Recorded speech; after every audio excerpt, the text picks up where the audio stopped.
London, in the winter of 1976, was the kind of city that swallowed men whole.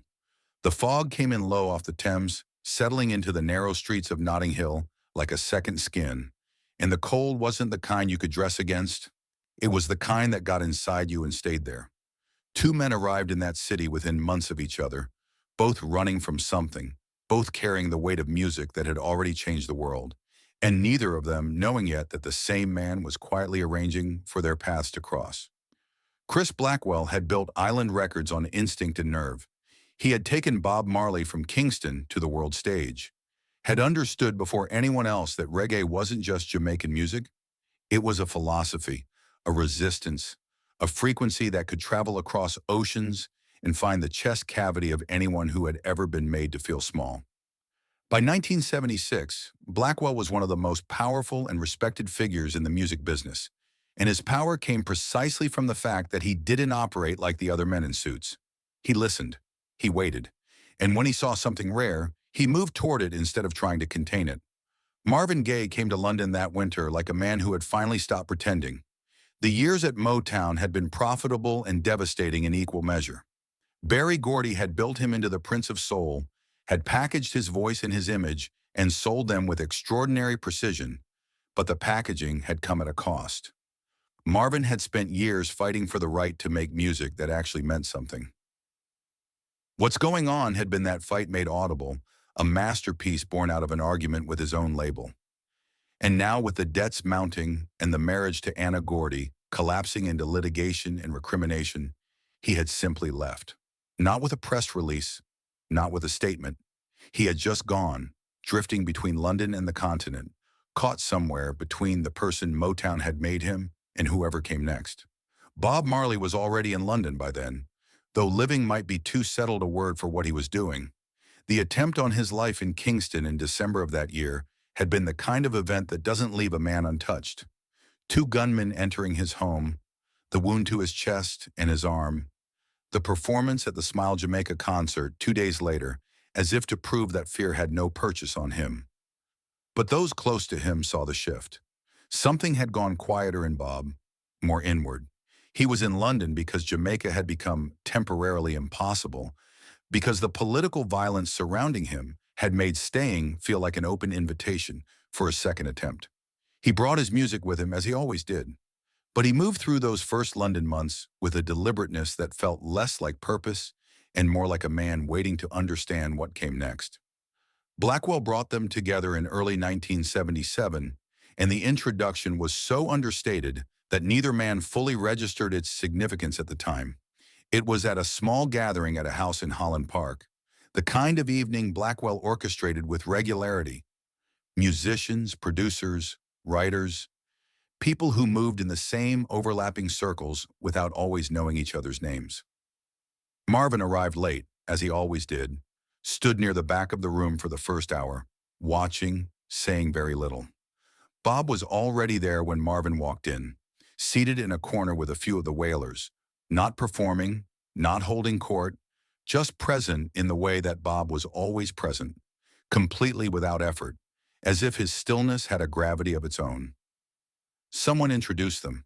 There was a handshake, a few polite words, the kind of exchange that happens at 100 parties and leaves no impression. But later in the evening, after the room had thinned and the music shifted from background to something more intentional, Marvin sat down near a piano and began to play. Nothing structured, nothing recognizable, just chords moving through each other with the ease of a man who had spent his life thinking in music rather than in words. Bob listened from across the room without appearing to listen, which was something he did well. And at some point, neither of them could have said exactly when, something in the air changed. The social obligation of the evening fell away, and two men who had spent their entire lives translating suffering into sound found themselves briefly in the same key. Blackwell noticed. He always noticed. He said nothing that night, but within 2 weeks he had arranged for studio time at Basing Street Studios, the Notting Hill facility that Island owned, and that had already witnessed the making of several records that mattered. He presented the idea carefully, not as a grand collaboration, not as a commercial project with a release date attached, but as an exploration. Two musicians in a room with good equipment and no specific deadline. See what happens. Marvin was cautious but curious.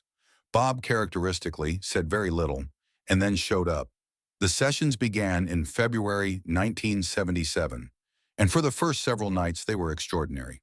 The two men worked in a way that suggested they had been listening to each other for years, which in a sense they had, not to each other personally, but to the same underlying frequency that ran beneath both of their catalogs. Marvin brought his layered approach to vocal arrangement, his habit of singing against himself, building harmonies that felt like a conversation between different emotional states of the same soul. Bob brought rhythm as a structural principle, the deep understanding that the space between notes carried as much meaning as the notes themselves, that music could breathe and that its breathing was part of its meaning. Together they were finding a sound that didn't yet have a name.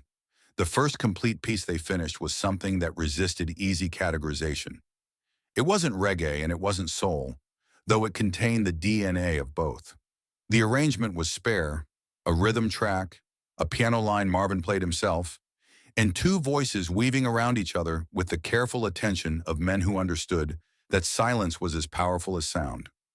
The lyrics, assembled over several nights from fragments that both men contributed, dealt with displacement and the particular loneliness of men who had been asked to be symbols before they had been allowed to be people. It was, by every account of those present, something that neither of them could have made alone. But the sessions also revealed the fault lines that would eventually pull them apart. Marvin was in a complicated position legally and contractually, and the complications were not abstract. His relationship with Motown was deteriorating, but had not fully ended.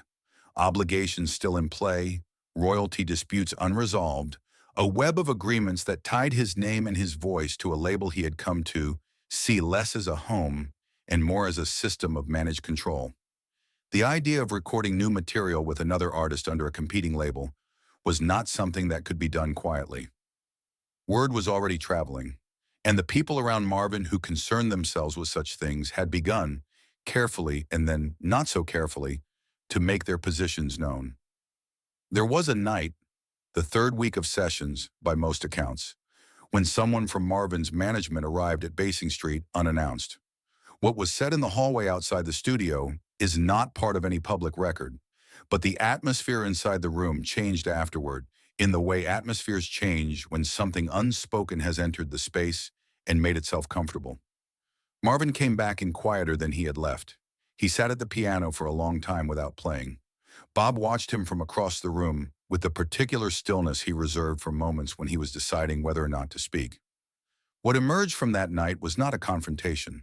It was something more gradual and more difficult, a slow crystallization of two fundamentally different understandings of what they were doing in that room and why it mattered. Bob had no patience for what labels thought or what lawyers wanted. His understanding of music was built on the conviction that no corporation had a legitimate claim on what came out of a man when he stood at a microphone and told the truth. He had navigated his own battles with the industry through a combination of shrewdness and spiritual certainty, and the certainty had always won. He said something to Marvin that night. Those who were there remember it as direct without being unkind, to the effect that a man who let other men decide what he was permitted to sing had already conceded the argument before it started. Marvin heard this. He heard it with a precision that was almost painful, because he had been arriving at the same understanding for years, had structured his entire post-Motown identity around the slow, costly process of reclaiming ownership of his own voice. But there is a difference between understanding something and being free of it, and Marvin in 1977 was not free. He was in debt. He was in litigation. He was in a city that was not his, making music that no one had given him permission to make, and the question of permission, degrading as it was, absurd as it was, had real weight in his life, whether he wanted it to or not. He could not simply decide that the machinery didn't apply to him. He had tried that. The machinery had followed him to London. The sessions continued for nearly 2 more weeks after that night, and the music didn't lie. When both of them were inside it, the external complications fell away, and something genuine continued to emerge. But the ease between them outside the music had changed texture. There was a formality now, a careful calibration of distance, as if both men had become more conscious of what they were risking and were managing that awareness according to completely different internal logics. Bob moved forward with his characteristic momentum, treating the complications as irrelevant to the work. Marvin moved more slowly, the weight of obligations pressing down on him in ways that Bob, in his particular clarity, did not have to carry. The final session was on a Thursday in late March. No one announced it as the last one. It simply was. Marvin arrived late and left before the night was finished, and the parting was quiet in the way that endings are quiet when both people already understand what is happening and have decided not to name it. The tapes were left at Bassing Street, logged and stored in the archive. Nothing further was arranged. No calls were made. The silence that followed was not hostile. It was simply the silence of two lives that had briefly intersected and then continued in their separate directions. Blackwell said almost nothing publicly, then or later. He had understood early that the collaboration was too entangled in the machinery surrounding both men to survive it intact, and had made peace with that before the sessions ended. What had happened in that studio was real, and its value didn't depend on whether it ever became a product. That distinction between what music is and what it can be packaged as was one the industry rarely honored. Blackwell had built his career on honoring it anyway. Marvin left London that summer and eventually made his way to Ostend, where the ocean and the isolation would take him to the edge of something he barely came back from. Bob returned to Jamaica when it became possible and resumed the work that would produce Exodus, an album about exactly the kind of displacement and spiritual reckoning that the two of them had been circling in those Notting Hill sessions. Neither man spoke publicly about those weeks at Basing Street. Neither man needed to. The music they had been reaching toward together found its way into what both of them made afterward, not as direct influence, but as something more permanent than influence. A residue, a shared frequency that neither of them fully left behind. The tapes are logged in an archive under a catalog number that means nothing to anyone who doesn't already know what it means. Two voices that found each other in a cold London winter, made something real, and then went back to the separate, magnificent, devastating work of being themselves. The record never came out because the system surrounding them could not accommodate what it was, but in the only sense that either of them would have found worth arguing about, it was never really lost at all. It was there in the spaces between the notes, in the particular quality of silence that follows when two people who understand each other have said everything they needed to say and then gone quiet. Have you ever created something so honest that the world simply wasn't ready for it? Tell us in the comments.